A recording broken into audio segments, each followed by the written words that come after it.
All right, ladies and gentlemen, we're back here with AEW Collision September 16th, 2023 review. This show was whatever, really, to be honest with you. I don't particularly give two flying fucks about this show from this past Saturday. There was a few things on it that was exciting, and outside of that, I didn't give two shits. Anyway, the show kick-started with Ricky Starks and Big Bill defeating Bryan Danielson and Claudio Castagnoli. Ricky Starks hits Bryan Danielson with a low blow followed by a rush ambo to secure the pinfall victory for his team. The Hungbacks accept the challenge from the Mongol Embassy for a trios match. Apparently, they're talking about the Young Bucks and Hangman Page. So the Mongol Embassy for a trios match next week at AEW Rampage Grand Slam, but up the stakes and make it a title match for the Ring of Honor 6-man tag team titles. That should be a fun little match. Video package plays for Powerhouse Hobbs. Hobbs says the next chapter of the book of Hobbs is destruction. Hobbs says no one is safe. Great. We had 2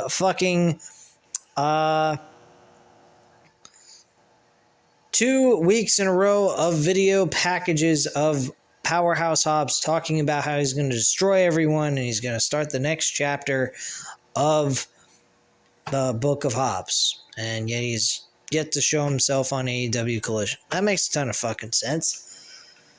Anyway, we then hear from Miro, who also hasn't been on the show in about 2 weeks and has been doing vignettes, and who says things aren't finished with Powerhouse Hobbs. Miro goes on to question why God brought his hot and flexible wife back into his life at All Out. I wouldn't be complaining, Miro. I'd be very thankful. Anyway, we get FTR defeating the Iron Savages to retain the tag team titles. Iron Savages, their manager, actually seemed pretty interesting and well fucking built for a bodybuilder. Shit.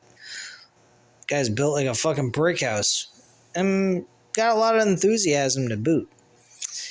Anyway, the Workhorsemen come out and challenge FTR for a future title match. The 4 men shake hands as the crowd chants, "Who are you?" Very good stuff there. If you're nuts. Anywho. Next, Keith Lee's next opponent is revealed. Keith Lee is backstage before an interview can really get started. He's interrupted by Shane Taylor and Lee Moriarty.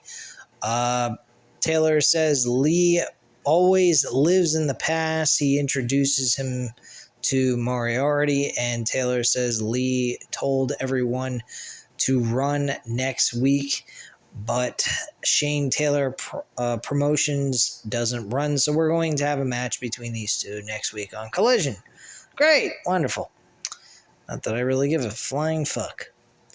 Anyway, John Silver went up against Anthony Bowens. This match was originally signed where Anthony Bowens could not have the Acclaim with him.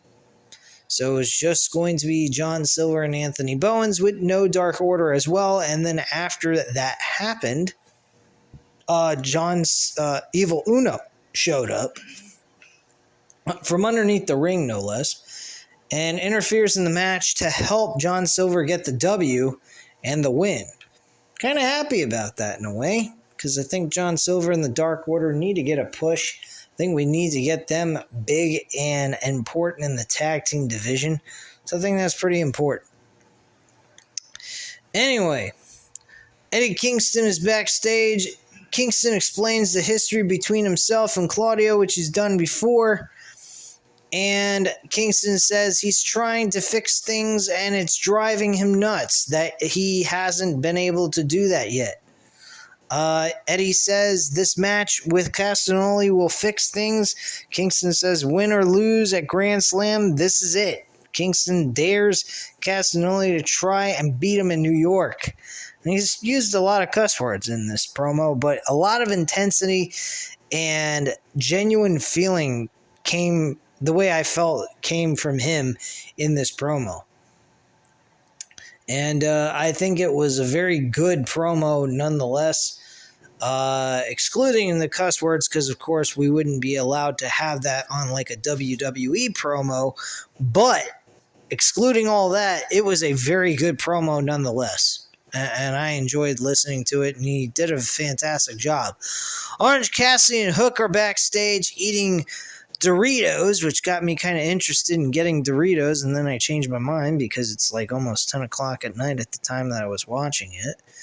So I was like, nah, fuck it. Cassidy and Hook agree to team up for a tag team match at Grand Slam, so apparently now Orange Cassidy's on the back burner again because he's no longer the international champion. Way to go, TK. I hope you got some grand idea here. What are we doing? We're doing a get Hook with a big name star like Orange Cassidy, so hopefully at some point we can get Hook to be an important star on the show or something. Is that what this is? Who the fuck knows? And who really cares? I want to see Orange Cassidy going after main event superstars. That's what I want to see. Anyway, Aussie Open win a quick squash match to who? Who cares? Doesn't really fucking matter. Match was very quick and their opponents weren't even named. Congratulations. Following the match, Aussie Open challenged FTR to a match at Wrestle Dream for the AEW Tag Team titles.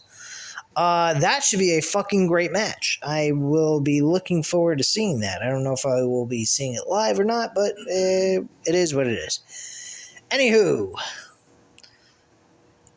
so we go to RJ City. He has a sit-down interview with Tony Storm, and Storm complains about the lighting in the room being used for the interview. City then asks her about her match with Saraya next week and her current change. Storm says she hasn't changed, the business has. Storm says this is a company, not a charity, and this company wouldn't know talent if it slapped their tits off. Thought that was fucking hilarious when I heard it. They tease a part 2 coming later, which it never came. Unless you're talking about another episode of Collision or Dynamite or whatever. Anyway, next up we had Andrade El Idolo going up against Scorpio Sky. We had a promo video package of Scorpio Sky making his return back to the ring since he had some major injuries occur. And in his in-ring debut, he loses to Andrade El Idolo. He applied the figure 8 on Scorpio Sky for the win by submission. So not also is he pinned, he's being submitted to tap out. Wow, great job TK for helping Scorpio Sky look really bad. At least in my opinion. Maybe other people don't look at it the same way, but I don't really give a shit. Anyway, Bullet Club Gold comes out onto the stage, and Jay White says he noticed that Andrade was watching Bullet Club Gold backstage last week during their match. White says everyone wants the Switchblade spotlight, but no one can have it. White challenges El Idolo to a match next week on Collision. If there's anybody besides a Orange Cassidy or a Darby Allin to defeat MJF for the World Championship, it would be Jay White, in my opinion. I think Jay White is an excellent replacement for MJF if you're going to take the title off of him somewhere down the line when we get closer to January 2024. I think Jay White is an excellent worker, and I think he would provide great help towards the World Championship and continue the prestige that it has. So I think Jay White is a great guy to go with if you want to have someone take the title from MJF. That's just my viewpoint. Let me know what you think in the comments down below. Anyway, we get a video package basically showcasing the history between Kenny Omega and Kota Ibushi, and that Don Callis and Takeshita want to go ahead and end end Kota Ibushi's career because he's in association with Kenny Omega as a best friend. Then we have the Ring of Honor Pure Champion Shibata is backstage. This was a fucking complete waste of time. Shibata announces he's going to have a match at AEW Wrestle Dream by using a fucking cell phone that tells you in English what he's going to try to tell you if it wasn't from him. Okay, great. Whoop-de-fucky-do. I don't even fucking care. Anyway, big upset on AEW Collision with the Righteous Vincent and his buddy. I don't know who the hell his name is yet. I will figure it out at some point. But the Righteous Vincent and his tag team partner defeat Jeff Hardy and Matt Hardy and score a pinfall for the victory. And that's that.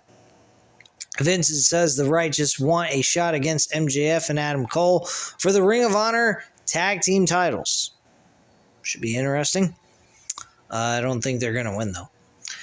Video package plays hyping the title match between Eddie Kingston and Claudio Castagnoli at AEW Dynamite Grand Slam. I'm looking forward to that match. That should be a very good match and very entertaining in my book.